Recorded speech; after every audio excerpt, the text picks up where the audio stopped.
इसलिए करता हूं क्योंकि हिंदी जिन परिस्थितियों में करती है सबको साथ लेकर चलता है। जैसे वो जीवन बीमा निगम का जिंदगी के साथ भी और जिंदगी के बाद इंसानियत के साथ ही इंसानियत के बाद परसाई का समग्र लेखन इसी बात की वकालत करता है। और ना सिर्फ सत्ता शिखर या धार्मिक मान्यताएं, इनसे लेकर एक पिता, एक गुरु, एक ब्यूरोक्रेट, इन सब की जो विसंगतियां हो सकती हैं और इन तमाम विसंगतियों के मूल पे क्या है? अहम, मैं, अहम ब्रह्मास्मि। ये जो अहम भाव है परसाई बार बार इससे टकराते हैं और इसी टकराहट के क्रम में वो कंधे श्रवण कुमार के लिखते हैं और लिखते हैं कि श्रवण कुमार के कंधे दुखने लगे, श्रवण कुमार के कंधे दुखने लगे हैं। हम सब ने सवालों को मारने की किताबें पढ़ी कि एक एक पंक्ति घंटों व्याख्या की मांग करती है। सवालों को मारना और सवालों को जन्म देना, यदि आप लोकतांत्रिक हैं तो आप सवालों को जन्म देने की बात करेंगे। सवाल करिए, सवाल करने की जो ऊर्जा है,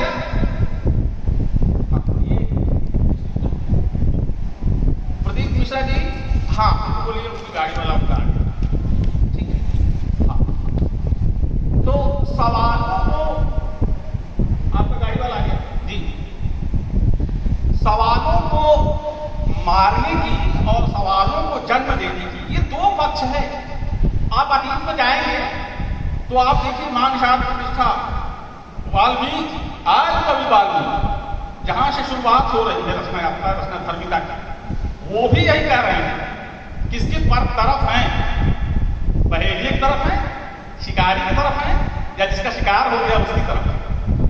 ये जो साहित्यिक समझ, रचनात्मक सरोकार, ये भारतीय संदर्भ में सबसे अधिक, यदि आधुनिक रचनाकार की बात करें तो परसाई ने ग्रहण किया है सबसे अधिक, बहुतों ने स्वीकार किया। हाँ ठीक है, वो बात सबसे अधिक परसाई ने इन चीजों को स्वीकार किया और इनको किसके हित में इस्तेमाल किया? बृहत्तर मानव मूल्य। मैं बार बार बृहत्तर मानव मूल्यों की बात करता हूं। परसाई का लेखन बृहत्तर मानव मूल्य की बात करता है और बृहत्तर मानव हित कौन है? अगर मैं फिर केवल कंधे श्रवण कुमार की बात करूं तो वो बृहत्तर मानव मूल्य है, छोटा बेटा आज्ञाकारी नहीं, बड़ा बेटा आज्ञाकारी। पिताजी कहते हैं सोडा ला, बिना कुछ सोचे सरपट भाग जाता है, आज्ञाकारी। अब आप एक पिता की मानसिक बुनावट को समझिए। हम में से बिरला ही कोई होगा जो आज्ञाकारी बेटा नहीं चाहता। सबको आज्ञाकारी बेटा पसंद है। और परसाई का लेखन किसकी तरफ है? वो उस बेटे की तरफ जो बाप की बात नहीं माना। एक लेखक का बागी बनाने की मुकम्मल तैयारी है। वो आज्ञाकारी होगा, अनुयायी बनाना लेखक का काम नहीं है। बागी बनाना, और बागी बनाने का संदर्भ बहुत स्पष्ट है परसाई के, बहुत स्पष्ट है। ये जो बागी बनाकर ध्वंस नहीं कराना है, जो जड़ मानसिकताएं, जो जड़ परंपराएं हैं, उनको उनका ध्वंस कराना जरूरी है। इसलिए वो ऐसी बात करते हैं, इसलिए वो कंधे श्रवण कुमार के लिखते हैं, इसलिए वो पगडंडियों का जमाना लिखते हैं। आप देखें पगडंडियों का जमाना जो रचना है उसका अंत कहाँ जाता है? सफलता के राजमहल का प्रवेश द्वार बंद हो चुका है। उसके बगल में किस्म किस्म की गंध वाली रुमालें दी गई और लोग रुमालों को नाक पर चढ़ाकर नाबदान के रास्ते सफलता के राजमहल में प्रवेश करना चाहते। नाबदान के रास्ते मतलब शॉर्टकट, सफलता के शॉर्टकट। क्यों? इतना सामर्थ्य नहीं है कि हम व्यवस्था से टक्कर लेते हुए सफलता के राजमहल में प्रवेश कर जाएं, तो ये न केन प्रकारेण एट एनी कॉस्ट सफलता हासिल करना चाहते हैं। परसाई इन विसंगतियों से टकराते हैं, अपनी रचना के क्रम में टकराते हैं, और उनका जो मूल उद्देश्य है, बार बार वो जब गर्दिश के दिन लिखते हैं तो कहते हैं कहीं कहीं लेखक की निर्मिति हुई, यही कहीं लेखक की निर्मिति हुई।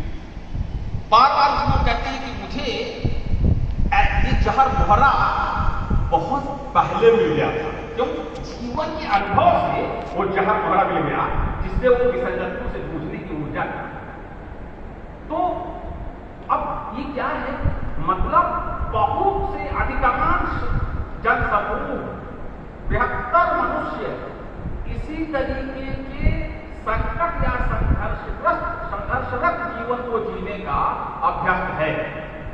और यही कारण है कि जब परसाई संघर्षों को अपनी रचनात्मकता का स्रोत बनाते हैं, तो हर व्यक्ति को यह लगता है कि मेरी कथा है। जो भी बेटा बाप की बात नहीं मानता होगा, उसको लगता होगा चलो कोई तो है जो मेरी बात समझ पाए, मेरे पिता नहीं समझ पाए। लेकिन एक अनजान व्यक्ति, जिसको मैं जानता नहीं हूं, जिसको मैं देखा नहीं, वो मेरी पीड़ा को समझ पाए।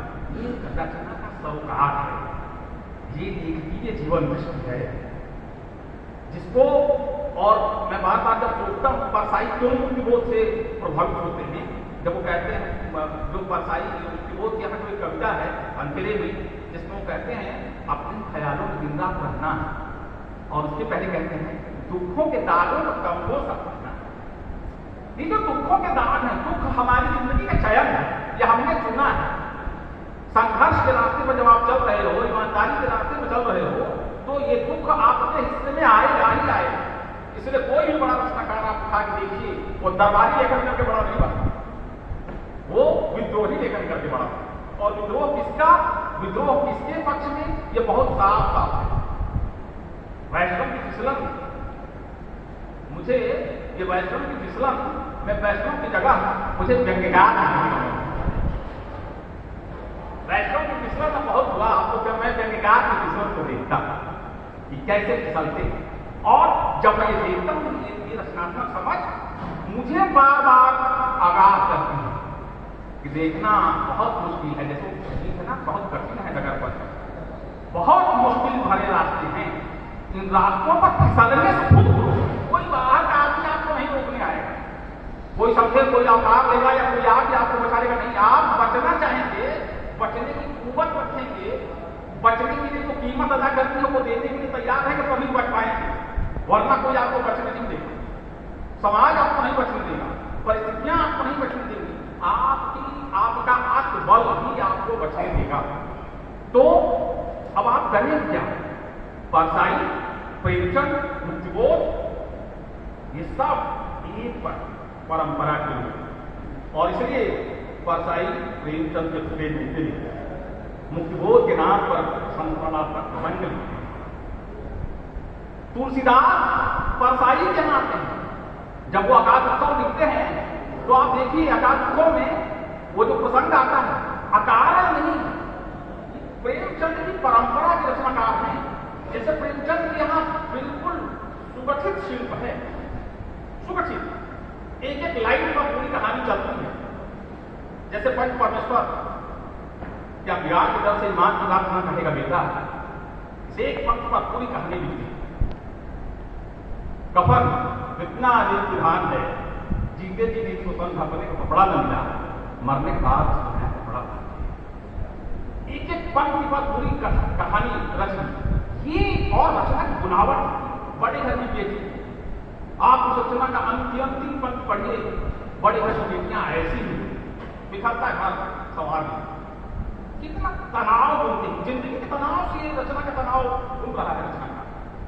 बड़े घर की बेटी आप पढ़ें, और यदि पढ़ने का मतलब कि आप उसको सहृदयता से पढ़ें, उसको जिए, तो कोई आप यकीन करिए पढ़ते हुए आपकी आंख नम हो जाए, अपने आप आंख नम हो जाए। क्यों? क्योंकि आप उन चीजों को समझें, कैसे बड़े घर की बेटी जो आई है, दो बाप का बेटे, दो भाई हैं आपस में छोटे बड़े, और वो थोड़ा सा तनाव होता है, भाभी को वो खड़ाऊ चला के मार देता है, वो आदमी आता है, भाई उसको बोलता है, उसके बाद अब इस घर में मेरा निर्वाह नहीं होता है। अब भाभी को लगता है, बहू को लगता है ये क्या, अब वो रोकना चाहता है, उसके अंदर का जो स्थिति आप देखिए। और ये क्यों कर रहे हैं कीर्तन? क्योंकि संयुक्त परिवार की अवधारणा भारतीय अवधारणा, यही संयुक्त परिवार की अवधारणा जिसका व्यापक रूप है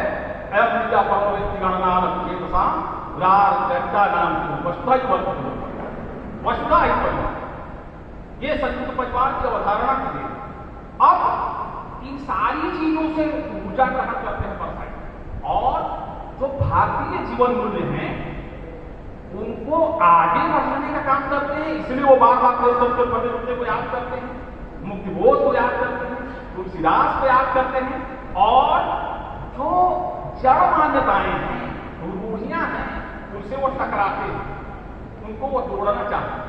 और इसको तोड़ने के लिए वो पुराने रचनाकारों का भी प्रसंग उठाते हैं, पवित्रता का दौरा जैसी रचना भी लिखते हैं। जब कहते हैं कि कई शाश्वत लिखने वालों को मैं रोज मरते देखता हूं। क्यों? क्योंकि लोग कहते हैं कुछ शाश्वत रचिए, आपके हिंदी के रचनाकार शाश्वत लेखन करते हैं। वो कहते हैं लेखन शाश्वत हो गया मतलब पूरा हो गया, लेखन को जो आज लिखो और कल आप प्रासंगिक हो जाए, मतलब आज को जियो, आज की समस्याओं से जूझो, और जब वो समस्या बदल जाए तो आप प्रासंगिक। तो पवित्रता का दौरा जो वैष्णव मिश्रण में कह रहा था, उसकी पहली पंक्ति आप देखें, वैष्णव करोड़, पहली पंक्ति नहीं, सरकार बहुत साफ है, कहां ले जाएगा, कौन निशानित है, पहली पंक्ति। ये क्यों मैं कह रहा हूं? क्योंकि प्रेमचंद भी इतना ही फिगर की रखते हैं, इतनी शहर अमीरों के रहने और क्रय विक्रय का स्थान 225 रंगभूमि प्रेमचंद। मैं क्यों ये कह रहा हूं? क्योंकि ये प्रेमचंद की सर्वाधिक प्रिय है, और एक पंक्ति भी साफ साफ दृष्टि, शहर अमीरों के रहने और क्रय विक्रय खरीद का स्थान। एक लाइन जैसे आचार्य स्कूल ने कहा था ना, श्रद्धा और प्रेम के योग का नाम भक्ति है। जैसे हाइड्रोजन और ऑक्सीजन मिलाया और हाइड्रोजन बन गया।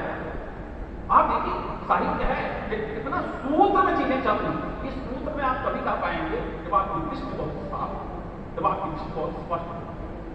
इसलिए परसाई शताब्दी वर्ष में भी इसीलिए प्रासंगिक हैं क्योंकि वो जीवन के बहुत करीब हैं, और जीवन के जद्दोजहद के बहुत करीब।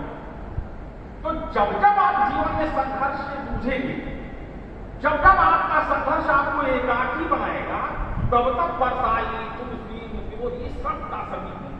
चूंकि हम परसाई के शताब्दी वर्ष की बात कर रहे हैं, इसलिए हमें समझना होगा कि कोई भी लेखक इंक्लूडिंग परसाई तभी महत्वपूर्ण होगा जब वो जनता के जीवन को उसके गहरे धंस के देखेगा, जिएगा, और जैसा देखेगा उसको अपनी रचनात्मकता से वैसा ही रचेगा, बिना किसी राग लपेट के। जैसे कहा था, ज्यों की दम घर भी चल गया। बड़े लेखक की एक बहुत बड़ी पहचान है कि उसने बनावट का अंश हिस्सा कम से कम और सहजता का हिस्सा, स्वतः स्फूर्ति वाला हिस्सा अधिक से अधिक शामिल होगा। परसाई में ये सबसे ज्यादा है, और इसलिए चूंकि व्यंग्य में सबसे ज्यादा प्रतिकार की गुंजाइश है, सबसे ज्यादा टकराव की गुंजाइश है, और जो जो हम आधुनिक होंगे सवाल करने की आवश्यकता उतनी अधिक होगी। इसलिए परसाई का लेखक हमें बार बार सवाल करने की ताकत देता है, सवाल करने का विवेक देता है, मुद्दों की पहचान करने और उन पर प्रहार करने के लिए खड़े होने की समझ देता है। इसलिए परसाई शताब्दी वर्ष के बावजूद आज भी उतनी प्रासंगिक है। मुझे आप सबको मौका दिया और ध्यान से सुना, इसके लिए मैं आप सबका आभारी हूँ। बहुत बहुत धन्यवाद। नमस्कार।